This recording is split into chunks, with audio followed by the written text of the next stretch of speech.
હરણી સ્થિત આવેલું પૌરાણિક ઐતિહાસિક ભીડભંજન હનુમાનજીનું મંદિર, જ્યાં આજે હનુમાન જયંતીની ઉત્સાહભેર ઉજવણી કરવામાં આવી રહી છે. વહેલી સવારથી ભક્તોનો ધસારો જોવા મળી રહ્યો છે. જ્યારે હનુમાન જયંતીનો પાવન અવસર હોય, ચૈત્રી પૂર્ણિમા અને હનુમાન જયંતીનો દિવસ હોય, ત્યારે અહીં વિશેષ મહોત્સવનું આયોજન કરવામાં આવ્યું છે. હનુમાન દાદાને આજના દિવસે વિશેષ શણગાર કરવામાં આવ્યો છે. હવન પૂજાનું પણ આયોજન કરવામાં આવ્યું હતું.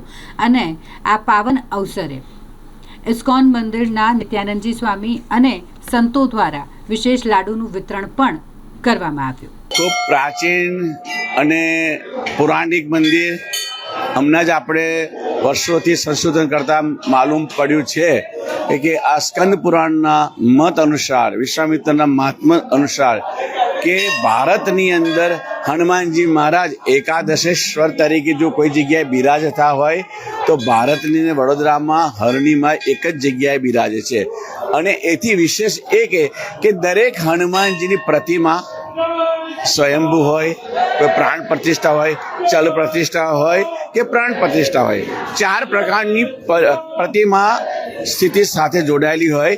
પરંતુ આ 4 પ્રકારની ક્રિયાથી પર જો છે એ પહેલા છે ભીડભંજન હનુમાનજી મહારાજ. તો આ ભવ્ય અને દિવ્ય ગાથા સાથે અને વર્ષોથી સંશોધન કરતા આજે અમને આનંદ વ્યક્ત કરતા અમે આજે હનુમાનજીનો જન્મદિવસ ભવ્ય અને દિવ્ય રીતે ઉજવી રહ્યા છે કે લાખોની સંખ્યામાં શૃંગાર કરાયા છે, લાખોની સંખ્યાના, તેમજ હીરા, સુવર્ણ તેમજ વિવિધ પ્રકારના દાગીના સહિત કર્યા છે. અને ખાસ કરીને એવી મુદ્રામાં કે જે રામચરિત માનસ જેનું વર્ણન છે અને મૂળ મૂર્તિ હનુમાનજી મહારાજની જે બિરાજમાન પ્રતિમા છે એ પ્રતિમાને હીરા જડિતથી કરવામાં આવી છે. અને રામચરિતમાં લખ્યું છે કે સિર ધરી આયુ કરે તુમારા પરમ ધર્મ એ નાથ હમારા. ભગવાન શિવ બોલે છે કે તમારી આજ્ઞા મારા મસ્તક ઉપર છે અને તુમ સબ ભ્રાતિ પરમ હિતકારી આજ્ઞા સિર પર નાથ તુમારી.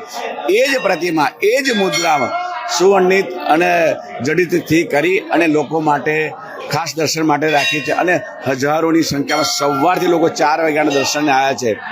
અને આજે પાવન દિવસ હોવા જોઈએ, હનુમાનજીનો જન્મ દિવસ છે, તો હનુમાનજીને હું એક જ પ્રાર્થના કરીશ અને ભક્તો વતીની કે આખા વિશ્વનું કલ્યાણ થાય અને વિશ્વની અંદર જે આ યુદ્ધની જે મહામારી ચાલી રહી છે એ બંધ થાય અને શાંતિ સ્થપાય એવી અમે આજે હનુમાનજીને પ્રાર્થના અને એ સાથે હનુમાન ચાલીસાના પાઠ કરી અને હનુમાનજીને અર્પણ કરી અને વિશ્વનું કલ્યાણ થાય અને લોકો આનંદમાં રહે, કોઈની હત્યા ના થાય, કોઈનું મૃત્યુ ના થાય, એ રીતે કે હત્યા દ્વારા કોઈનું મૃત્યુ ના થાય અને નિર્દોષનો જે ભોગ લેવાય છે એ માટે હનુમાનજી પાસે આજે અરજ કરીને આટલું માગીશું.